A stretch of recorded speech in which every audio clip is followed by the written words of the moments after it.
Hello, thank you for the introduction. So, as you said, I'm from Intel. I'm technical consulting engineer. I support our software toolkits under one API, and I'll be talking about GDB mainly today. I'll give a quick overview of one API as well, but that's just for your information where it's coming from. So I'm wondering, do we have like some form of participants to provide feedback, chat, or something else? How interactive we want to do it? I mean, as interactive as we could possibly do it, that would be great. So yeah, we have the chat. We also have the Slack. Feel free if you want, I can pause you during the talk, and if questions comes up, and just ping you that there is a question. Sure. I mean, just keep in mind we have we have 1 hour about, something like that. And if there are any questions, I'll be glad to answer them. And another thing, just to start it, I'm just wondering how many people here were using GDB in general. I mean, or some kind of debugger in general in the past. What's the level of familiarity with this tool? I mean, you can use chat if you want. Just put something in there. Raise your hands in the chat. Or yep.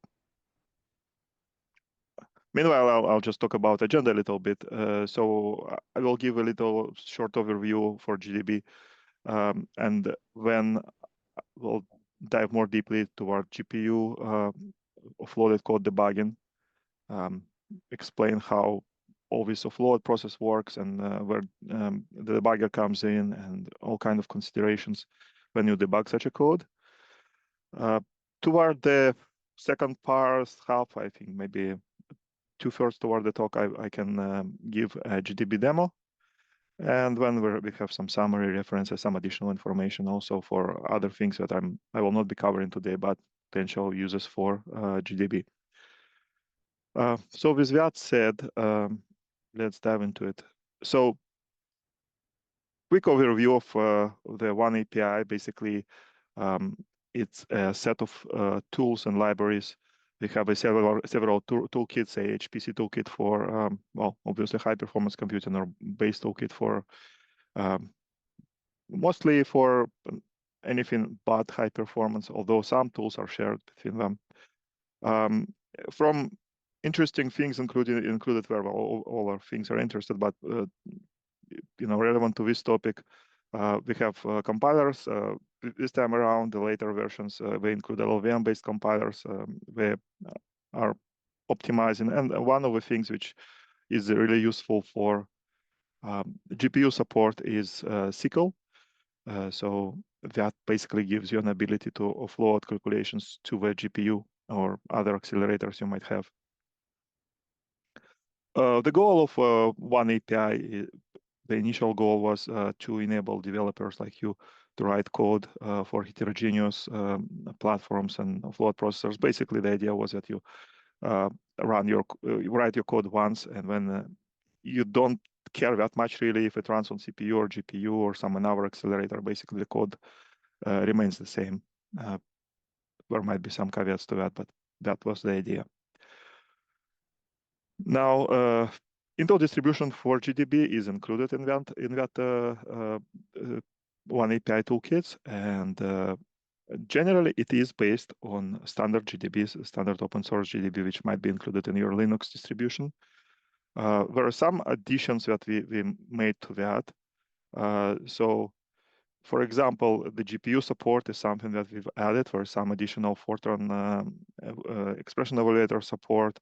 In the past, we added backtrace support, for example, backward execution support for GDB, and that since has been ported back to the main GDB project. So our developers also contribute back to the upstream so that everyone else can enjoy it.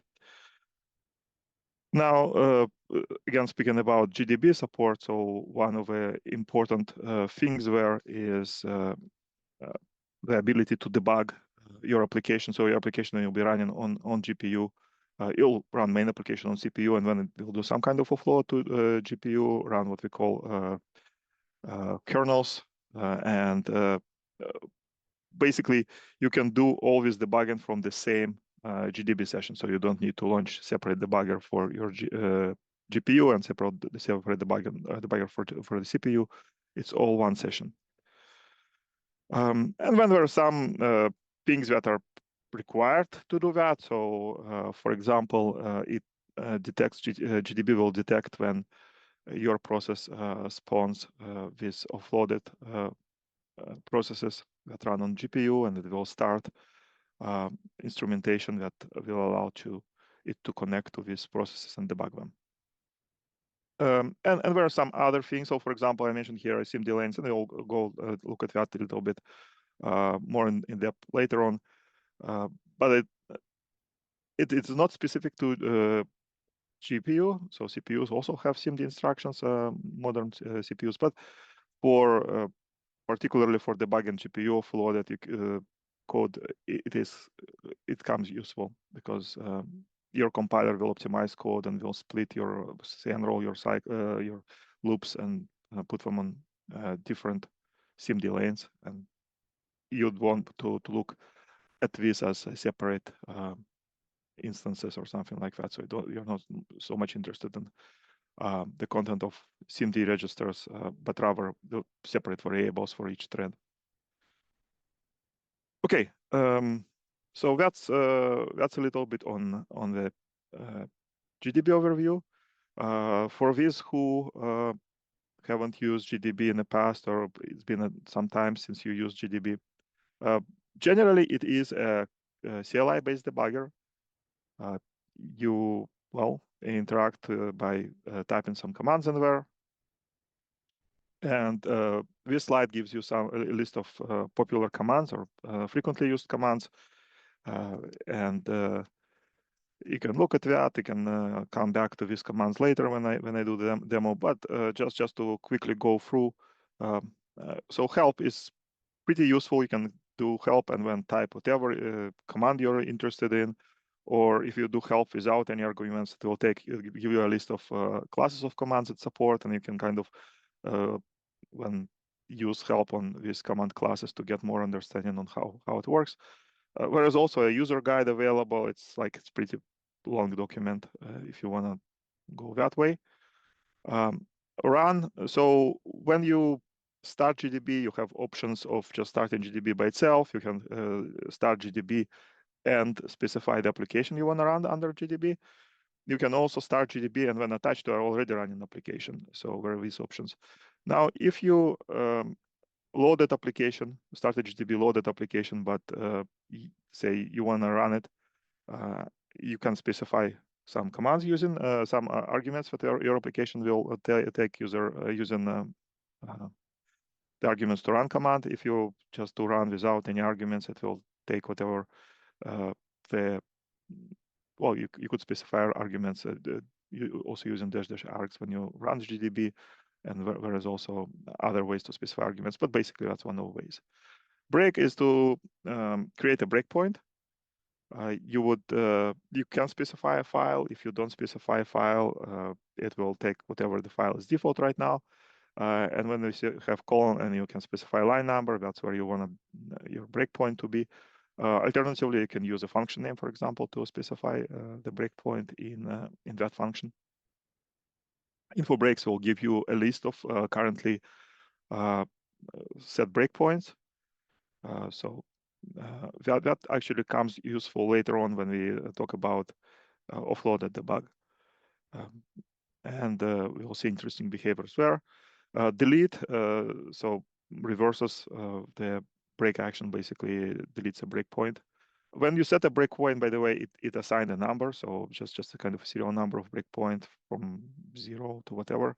So delete takes just a number of previously installed breakpoint. Again, info break will show you the numbers for the breakpoints and also their location in the code. Step and next commands are basically stepping through the code. Difference being that step will step into a function. So if there is a function call, it will go inside that function and you'll proceed from there. Next will step to the next line. So if there is a function call in a line, it basically will run that function without debugging it. That might be useful if it's some kind of it's something that you're not interested in debugging. Maybe it's a library call, maybe it's some function that you think is working properly, so you just kind of step over it. Info args will and info local. So info args will tell you what are the arguments to the current function you're running. And locals will give you the list of local variables in that function and their values as well. Print can be used to print a lot of things. Probably more useful is printing just variables, so you can specify variables, but in some cases you can do other things. You can call function and specify input and get the output of that function, for example. X will allow you to just analyze memory. You can specify which format you want it, if it's hex or something else, and then you specify the memory address. Up, down, so that's going up and down in your stack. So in your stack frames, when you're in some function, you want to go one level up to a function which called your function, you can go up, and then you can go the other way. Disassemble will give you the assembly code for the current function or your current location. And backtrace will basically print the your call stack with arguments. And that is fairly useful tool if you're looking to debug some code, maybe not so much debug code, but maybe submit a bug report to someone. So you can do backtrace, but even when debugging might be useful, you can see kind of how did you end up in current situation, what functions were called before that, until you get to the current stack frame. All right. Switching to the GPU offloaded code. So I'll just talk briefly about how the offload process works when you run your application. So usually, in case of SQL application, your application is in C++. You run a compiler. Now, a disclaimer here. So this was a just-in-time compilation. We do support also ahead-of-time compilation. And the difference being at what time the GPU offloaded code gets compiled. So for just-in-time compilation, what happens is that your GPU offloaded code is the final compilation process happening on your device or your system where you run the process. So your target process, to target system, basically. Where ahead of time compilation, you pre-compile it, and when all you have is binaries, and when you run it, it just runs the binary, doesn't compile anything.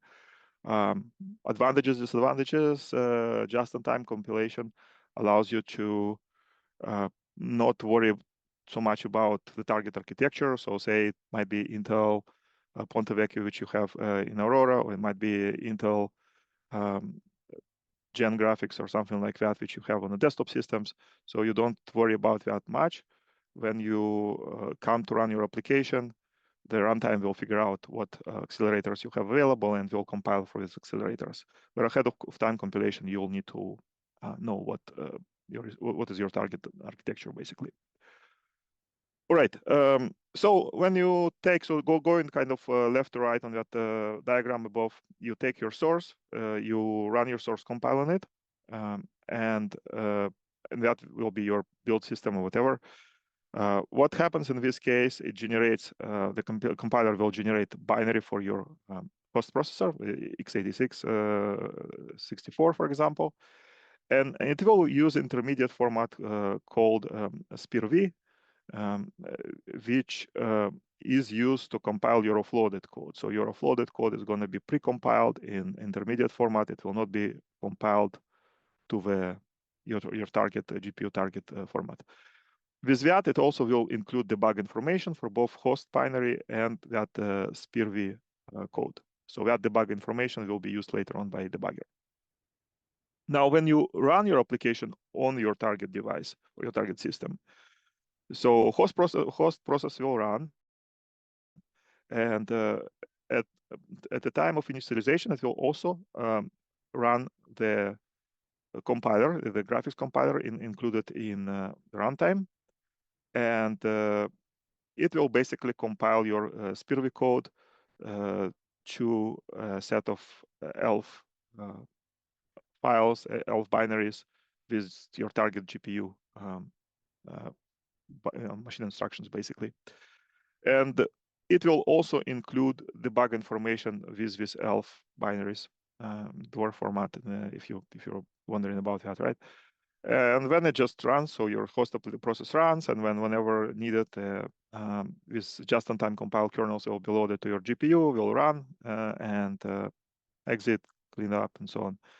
So that's kind of the overview. Again, important thing to remember here is that your debug info kind of sticks from the time you compile your source until it basically runs on your target all the way through.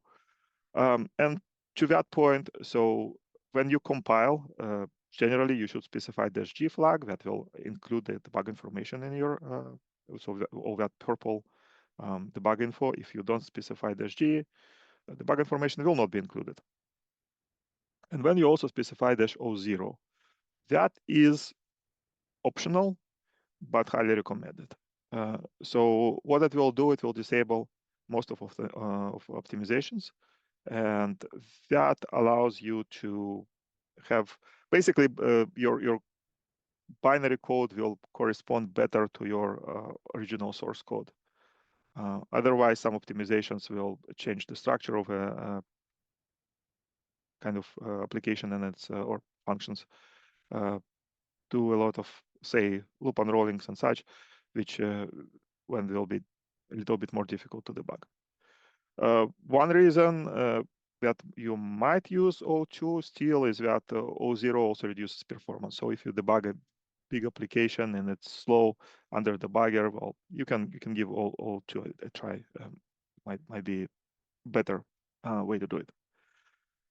As I said, this process will work with ahead of time compilation as well. The only difference will be that kind of second and first and second step of compile where will be performed at the same time, and then all you get is just a set of binaries. Okay, so with that, let's look at a debug model. So it kind of also shows how it includes information from previous slide, more or less. So you have your host application that's already been pre-compiled. When you run it, it will load user mode driver or runtime, and that will include the compiler, graphics compiler. So that graphics compiler will compile your code and run it. And then also on the way, whereas the KMD, the kernel mode driver, so that is the actual part which will interface. So it's a kernel module which will interface this user mode driver to a hardware. And basically from GDB perspective, the things that we need to be kind of aware about here is something called inferior. So inferior is basically an instance or the debugger context. So anytime you have like a separate device or separate processor running, you would have a separate inferior for that in GDB. Well, as long as you're debugging it in the same session. So you'll have host inferior for the first application, it's the number one where, and you will have a device inferior for GDB for GPU devices, and it will be one per tile. So say if you have 3 devices and each one has 2 tiles, you're going to have 6 device inferiors there. And then, and again, we're going to talk about it a little bit later in more details. So you have each one of these tiles will have multiple execution units, and so each execution unit can potentially run a thread. So that is still same inferior, but just separate threads under that. And then potentially the way it shows, basically, we choose to implement it. So if SIMD is used, so that each thread can also have multiple SIMD lanes, and that is yet another kind of abstraction we can look at when we debug the code.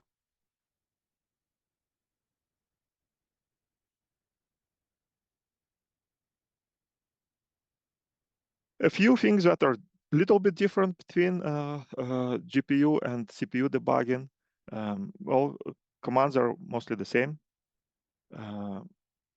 And the experience mostly the same. So SIMD lane, as I said, will be a little bit different. So on CPU, we do not support switch between SIMD lanes.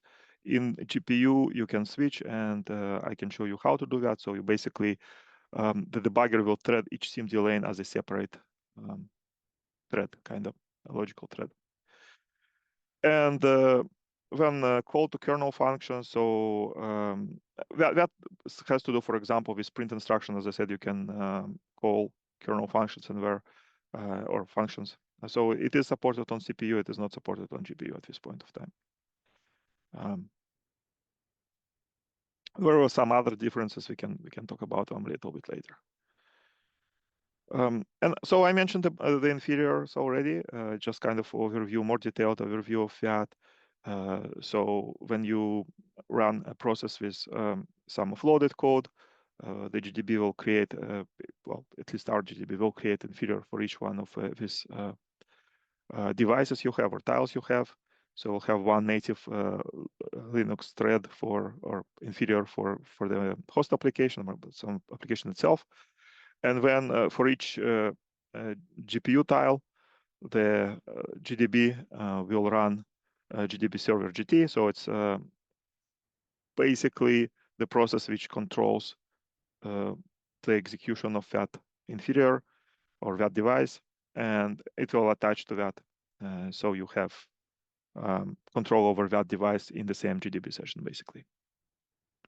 And so to that aspect, so we have this little sample here. Shows only two inferiors and one. So if you look like all the way down at the bottom of the slide, number one is your native, and it says connection is native. And then number two is your GPU device, and it basically shows that there is a GDB process, GDB server process running, and that it's connected to that. Again, anytime you can use info inferiors, it will show you what inferiors you have there. Okay, with that, so let's talk a little bit about debugging SIMD code. So usually when you write kernel code, it is written in for a single what we call work item, and that might be run in over some kind of loop or whatever. And basically, what compiler will do, it will try to optimize that code. So one thing which it can do is to run multiple work items on using the same instruction flow, but using basically your SIMD instructions. So it will run these calculations in parallel, say 8 of them in parallel, or it kind of depends on your data size versus SIMD registers with. So basically it runs all together. Same instructions will just in parallel execute different calculations. And so to use this SIMD lanes in GDB1 API, we added this notation of using. So if you look carefully here on the example down below, so your 2 in the ID column, so 2 is your inferior. 0.1 after that, or 0.2, whatever is your execution unit or thread in that inferior, and then colon, and you have numbers. So that colon is the number after that is the SIMD lane. And in this particular case, when it shows, so info threads will show you what threads are running at this point of time on your in your session, in your process. So it shows where you can see after colon in each one of the lines. So one of them is 0, and star in the beginning or asterisk in the beginning indicates that that's your default. So any commands that you run without specifying threads, that will run on this particular one. And then you can see that others have some kind of range. So say 0, 2, 4, 6. So these are the threads which are SIMD threads, basically, SIMD lanes that you have. in this particular place in the code.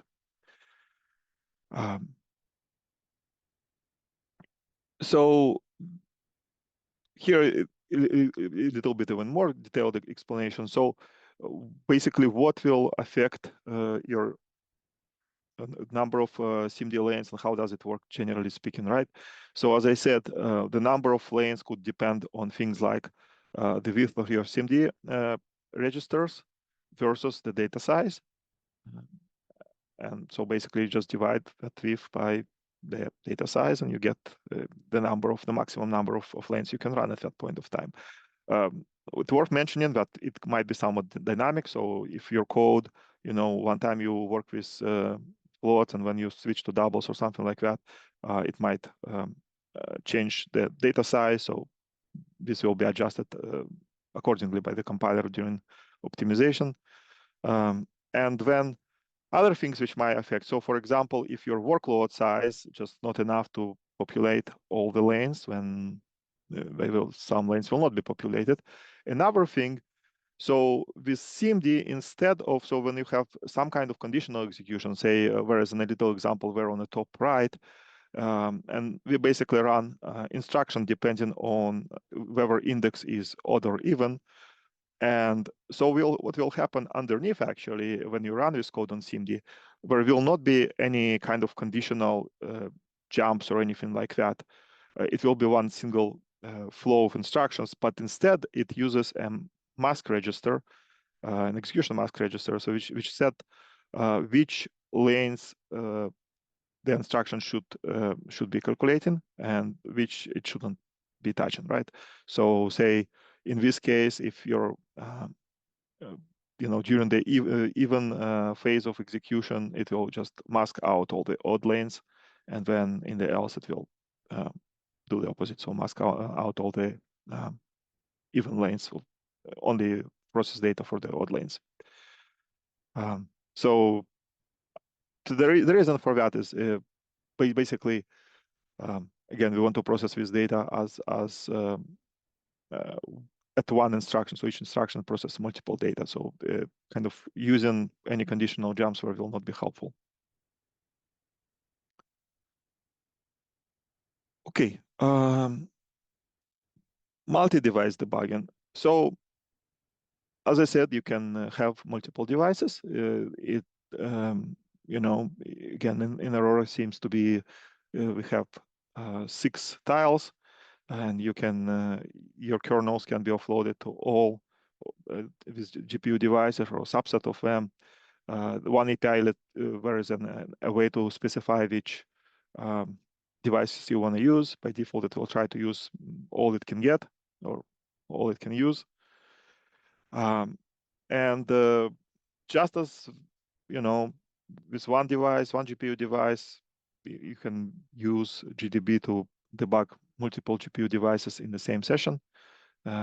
Switching is just as switching between contexts or inferiors and threads, so no difference there. And one thing is which is a little bit different. So if you're not using an inferior, it will not be it simply will not be printed at all. So it's just something if you're wondering where did it go. So not using, not printed. Now. One thing which also interesting when debugging GPUs, so usually your execution units on the same tile will run synchronously. So whenever, anytime you resume an execution, and we'll see an example later on, it will be kind of interesting observation, you'll see that your code kind of advances in parallel. So not only in the same SIMD lane, but also on all threads. So, and we'll deal with that. We'll see how to deal with that. But when using multiple CPUs, multiple devices, so when we can resume them independently, so we don't have to run in parallel, kind of. Okay.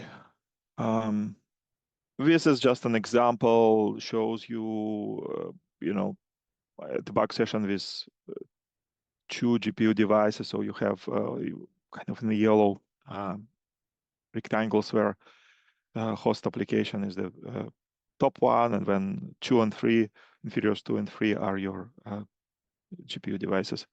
And you can switch between them, you can analyze them separately and so on. So just, again, kind of just convenience of having it all under the same debugger.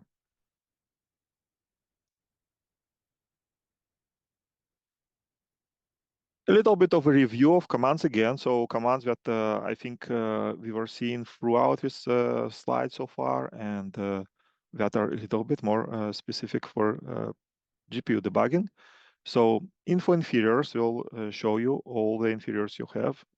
So will be a number of GPU devices plus CPU device. Info threads will show you the threads, and that will also include, so by default, it might be a lot. You'll see all the threads that run on your host CPU, all the threads that run on all your GPU devices, and that also splits the SIMD lanes, or well, it will show the active SIMD lanes and so on. So the difference were between, I think, between CPU debug and GPU, so that you have threads for all these devices and also SIMD lane specified for GPUs. Thread, and when you specify the thread and lane, so that switch your default thread and your default lane. So that default lane is a difference from your typical CPU debug, because we don't have lanes in CPU debugging, but we do have them in GPU. Thread apply, that basically allows you to run a specified command. So you see there is a CMD at the end of that command on a specific thread and lane or a subset of them. So you can, instead of, you can specify the thread number and the lane number, and it will run that command just on that. Or you can, for most of these commands, you can use kind of a wildcard. So you can go like asterisk for everything, or you can do a range of in square brackets. So you can run same command on multiple things. For example, you are working on some kind of compute kernel, and you're wondering what is the value of certain variable in all the threads that you have running. You can do thread apply, just asterisk, and then colon asterisk, and do print and whatever the variable name is, and it will run that for each thread in each lane and print that variable value. All right, so scheduler locking on, off, or step. This is pretty useful when you debug GPU, and the reason being, as I know said previously, is that when you try to step GPU, it tends to step through, so all the code run in parallel. So what you will see is that it will, instead of stepping, it will just try to go and get to your each one of the threads kind of that you have there. And it might be annoying because you might have 1,000 threads running and you don't really want to debug or look at all of them. Typically, you want to focus on a thread. A specific thread where you think the bug might be reproduced or happen.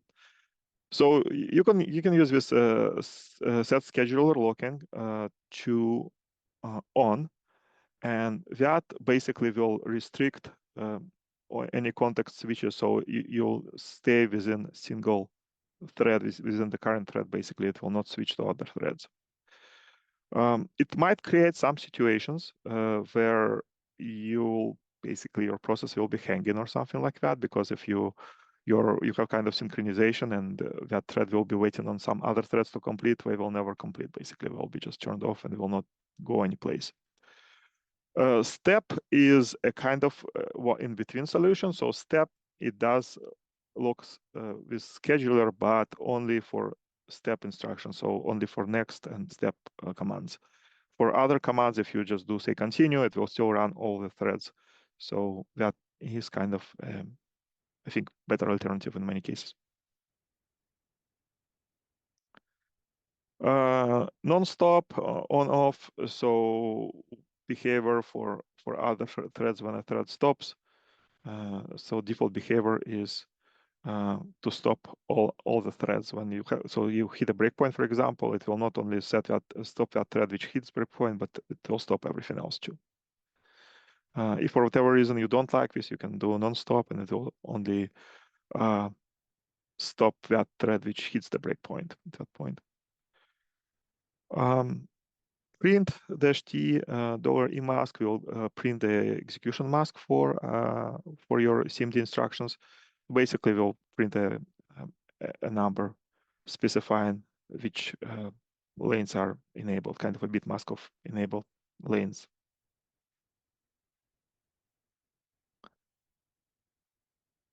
So, and then there are some commands that obviously will be a little bit different from CPU to GPU. So disassemble, you know, if you run disassemble on x86 code, you'll get, well, obviously x86 assembly. If you run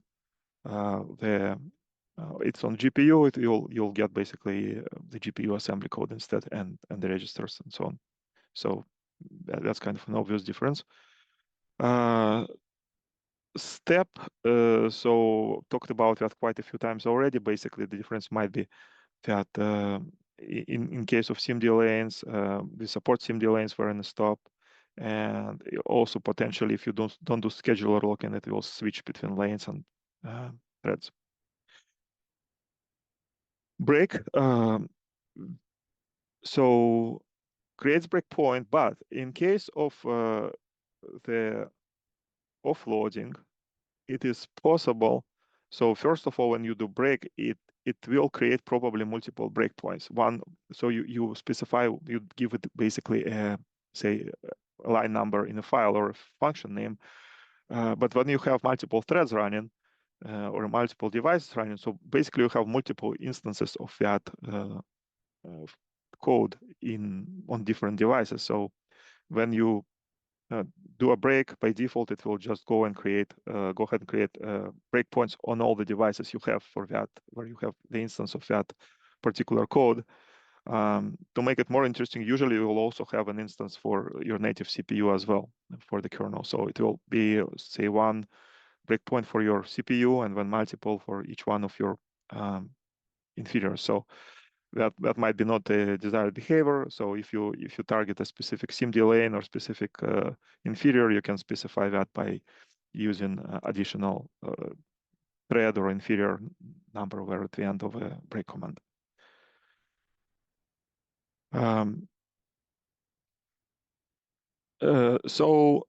Commands, basically there is an option to specify a command for breakpoint. So when you specify breakpoint, instead of, so default behavior will be just stop there and wait for you. But instead of that, you can do a command and you can specify, for example, instead of stopping, you might want just to print a value and then continue. The difference were that if you use these commands with breakpoint, then you can also use -a modifier so that the command will be running on all your SIMD lanes instead of just your default SIMD lane.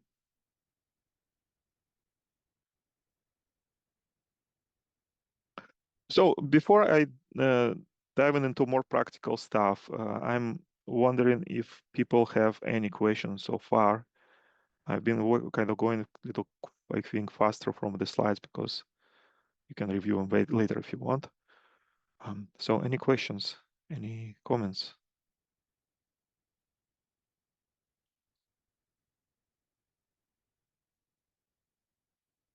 All right. So getting a little bit more to practical aspects of GPU debugging. So one, and it might be, again, Aurora specific here. So one thing to keep in mind is that GPU debugging for Intel GPUs is disabled by default, mostly for performance reasons. And there are two actions that you need to take in order to enable that debugger. So one action, you'll need to go and enable debugging for kernel mode driver, KMD, and you have this sysfs file for each GPU device you have. So it will be sysclass DRM card, whatever the card number is. For Aurora, it's from 0 to 5, so 6 of them. And when there is a prelim enable you debug, so you want to write a value of 1 there. For Aurora specifically, there is an automation, a script which is provided, and I have a reference to that later on. If you like, you can use it, use that script, or just enable it manually if you want. In my particular session, I have here, just really quickly switch to that. I have, timed me out. Okay, great. Need to do it again. So anyway, we'll wait for that. Basically, okay, so you need to do that. Now, another thing that you need to do is to set this enable program debugging to 1, and that enables debugging for the GPU runtime. And again, both of them are kind of a prerequisite to using successful use of GDB 1 API with GPU debugging. If you don't enable them, it will complain. So it will kind of make a warning, but it will continue still, so you still can debug the host code. The reason it is not enabling it by default is that sometimes people just want to debug the host code and they don't care about GPUs. So also remember, so at the end of your debug session, reset these values back to their original values. So people that will be using that node after you will not have that performance degradation due to debug being enabled to them. So as I said, there is an Aurora specific script here in the beginner's guide. So if you look at that, you can just use that script, and it has 2 modes of operation. Well, it's an NPI script, but you can also run it from command line. Just run it under NPI. Okay, let's see what's going on here. Okay, I came to that node, and I can see. Oops, sorry. I wanted to check what are the values were for my if GPU debug is enabled. I can check it by just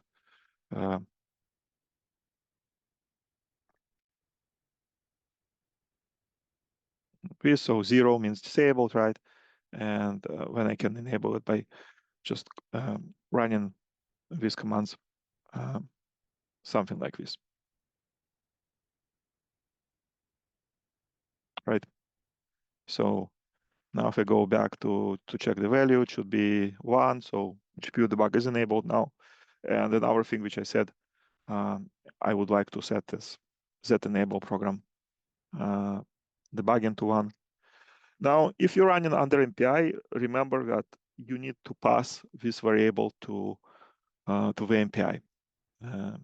So there are some certain ways to pass variables to MPI. You can tell it to inherit your environment variables, or you can, I think it's -env, which you can use to set environment variables.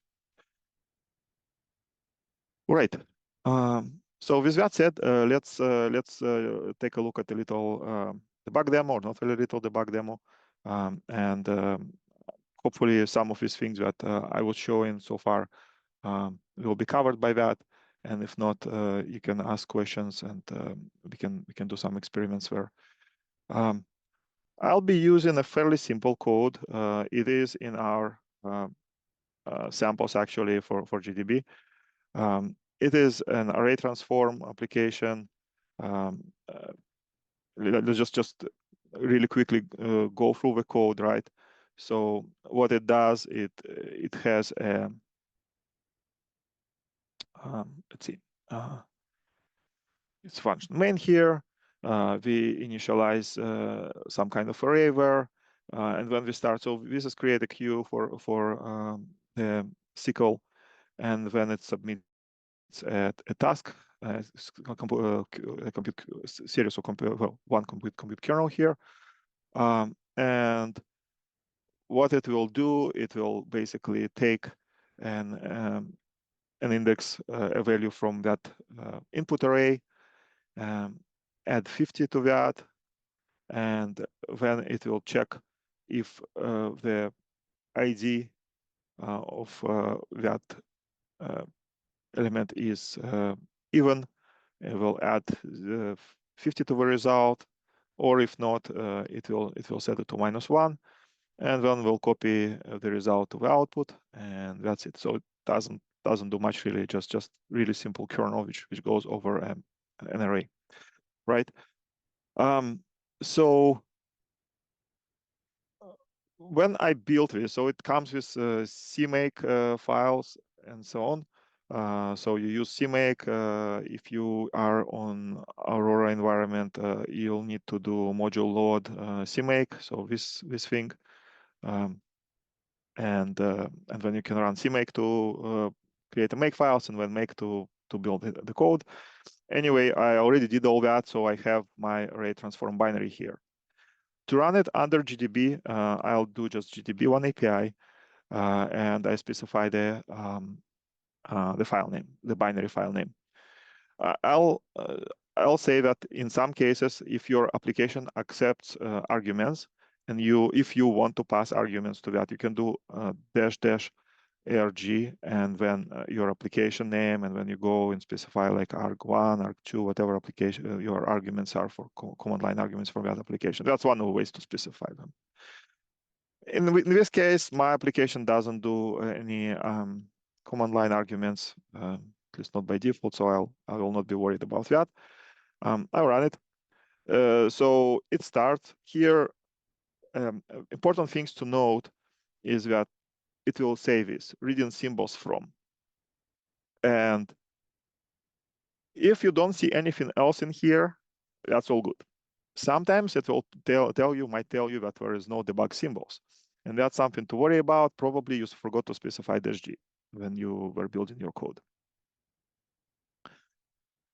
So some basic commands here. So right now application is not running. It's just loaded in memory, but that's it pretty much. So nothing much happens here. L is, or list. Many of commands in the GDB you can shortcut to just a few letters or one letter. So L is the same as list. We'll show you the code, usually starting from function main, and kind of 5 lines before that and a few lines after that, and 10 lines. You can specify in many cases line numbers after that if you want to look at some other lanes. And if you just push enter after that, it will just keep going, repeating the previous command I typed. So I just repeated that L again, and it just continues there, right? Now, for the purpose of this example, I would like to break someplace. And by the way, the only way to get to debug your offload code is to set a breakpoint in your compute kernel. So if I'll just try to step through this command, through this code, the moment it will go to the offload, it will just do the offload and will just exit it. So it will not go, you will not get into the GPU code debugging at any point. So really what I want to do is to set a breakpoint, and I'll set a couple of them. So I can do like B for break. I can do break, but B is a shortcut for that, B, or I can do B 59 here. So I'm setting one breakpoint here in our even case, and one for the odd case, right? And as I said, so if I do info breaks, it will it will let me, it will show me where the breakpoints are. Now, interesting observation right now is that it's these breakpoints, it's just one of each, right? So first breakpoint, second breakpoint shows me what file we're in, and which function, and so on. So I'll start the program. So to start the program, I can use generally two instructor commands. One is run, and it will just start executing the command, the application, until it hits a breakpoint. Another way is to do start.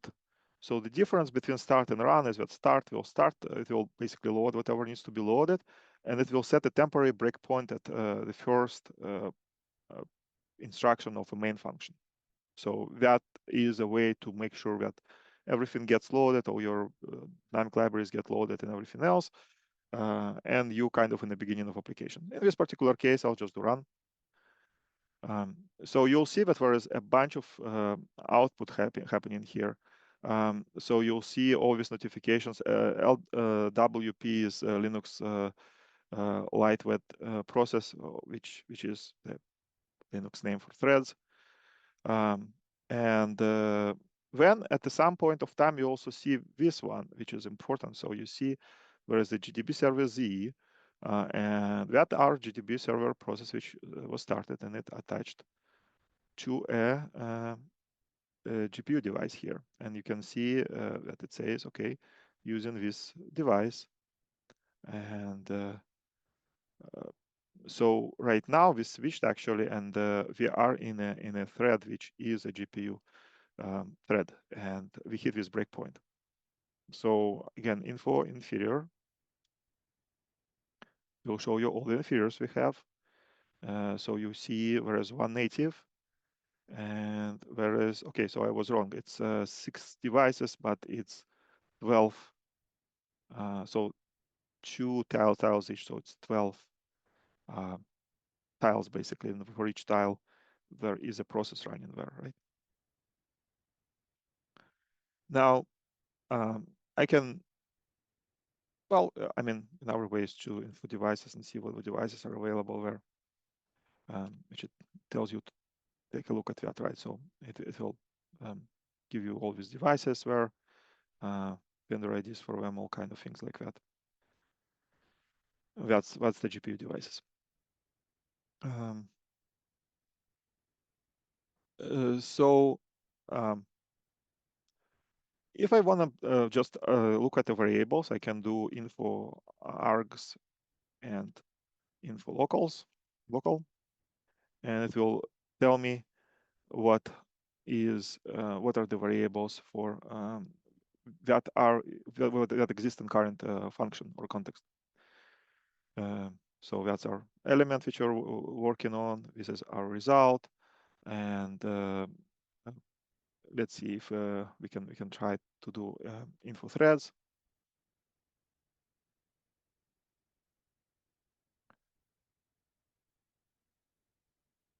And might be a long output now, not very long output. So I did use this dash stopped here. So if I wouldn't use dash stopped, it probably will produce a really long output, because it's gonna go and print all the hardware threads available on your system, which probably 1,000 of them, maybe more. So right now we're just looking at the thread at this 4, I think it's 4 threads which are running on your GPU here, and then we also see our threads on the host GPU.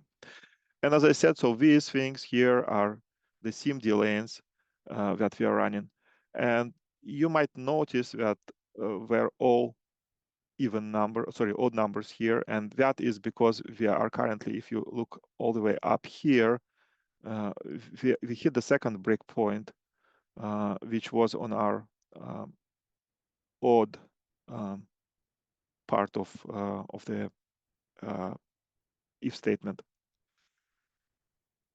Another thing which I wanted to show here is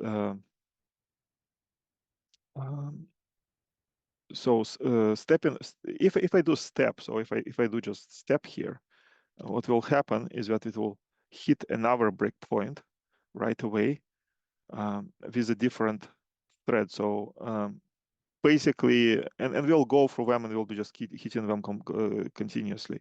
That's because these threads were run in parallel, and we didn't specify a breakpoint on a specific thread. We're by default set on everything. Another thing is if I do an info break right now, you'll see that there is many more here. So it's not only 1 and 2, which we've seen before, but you'll see that there is 1.1, and this is our CPU breakpoint on CPU device. But when there is 1.2 and 1.3, and these are GPU breakpoints, and you can see that it says inferior 2, inferior 3. So these are on your GPU device. And that's because we have now 3 instances of this code loaded on our system. And same here, basically. It's the second breakpoint here. Now, if I don't want this behavior of, and by the way, if I do print element or something, we'll see that it changed. I think it was 149 before. Yeah, it's 133 now. So if I don't want this switching behavior, I can do set lock-in step. And if I do step now, you'll see that we remain in the same. So it hit with another thread, but and this is lane our odd lanes now. Sorry, even lanes now. But basically, if I do step here, we remain in the same thread, so it's not gonna go and switch the threads. So which is an important function here. And then, as I said, so probably last thing here I will show, because we are kind of running out of time, and I have a few more things to talk about. If you do this, it will show your variables for each one of the threads. So again, what I did is thread apply, specify the inferior, and then asterisks for both thread number and lane number, and it just prints me all of them. So that might be a good way to find if you're looking for a specific value. For example, you know that, say, bug happens at some value. You can use, by the way, also conditioning breaks for that. So break command can accept, you can do break line number if, and then do some kind of statement. So element equals some number. So that will set a conditional breakpoint. So when it happens, GDB, instead of just breaking, will check if that value is, or that expression is true. All right, so that's all for a little demo. I really wanted to go and talk a little bit about additional debug scenarios really quickly. So one debug scenario which we can see is core dump analysis. Basically, your application, you know, seg faults or something like that. And in case of MPI, for example, what you can do, in any case, you set the core dump size to unlimited using the ulimit command. For MPI, you want also to set R limits and set core to your current directory. So that's where the core dumps will be stored. And when you run your application, and it, you know, crashes and produces core dumps. And once it produced core dumps, you can specify this. You can do one API, your binary, and then the name of core file usually will be core dot whatever the process ID was. And then you can, inside, you can issue commands, say, for example, thread apply all BT will print the backtrace for all the threads in your application. And then you can, you know, use it for additional analysis, maybe submit it back to whoever made your software or something, I don't know. MPI debugging. So again, in MPI, you have multiple processes running, potentially on multiple devices, multiple nodes, and so on. So GDB use case is kind of limited here, usually to one node, and sometimes only one run or one process on that node, right? So there are a few ways you can do it. So first of all, don't forget to set that if you debug in GPU, don't forget to pass that enable program. But here you basically specify, so one rank will be running with GDB1 API, another one will be running without it. And this way, when you run it, well, the GDB will attach just to that one. Second one will just run freely. If you have X windows and so on, you can potentially use multiple X terminals, so it will unfortunately start you multiple GDB instances, but if that's what you want to do, you can do that. Finally, there is a way to do non-interactive debug. It's not MPI limited, but might be useful in MPI. So instead of running GDB on API interactively, you can do -patch and then -exe, and you specify commands. So basically, GDB will attach to the process, run these commands, and exit. Conveniently enough, ANL folks here created a script to do that. and you can look at that later if you want to check it out. There's like an example how to do that. Finally, there is some support for Python debugging. The use is mainly limited to these cases where you actually working on an extension using C, and you know probably developing that or using that, and it crashes or whatever. You can use that. Whereas the Python GDB PY extension on Aurora, it's not loaded automatically, so you do need to run this source command in GDB to load that. The path might vary. This is the path which I found for the default Python in my session. Might be something else, but it's usually Python-GDB py or libpython 3-gdb.py, something like that. There is a documentation here on how to use it, where it just adds additional instructions, additional command to a GDB, which you can use to analyze frames in the Python itself. All right, so with that said, that's all I had for you today. I'll share these slides, and there are some links here. Again, in case of Aurora, there are a couple of guides or instructions how to use GDB, which I think are pretty useful. We have also more generic getting started guide and tutorials. The release notes might contain things that are applicable. Just remember that ANL might not be running the latest version all the time, so just look at the version which you're using. Reference sheet is actually pretty useful. It's a PDF file, kind of one-pager PDF with all these interesting instructions which I was showing. And then debugger samples on GitHub. So one of these applications that I was running there is in these debugger samples, but you can find more interesting, more complicated examples there.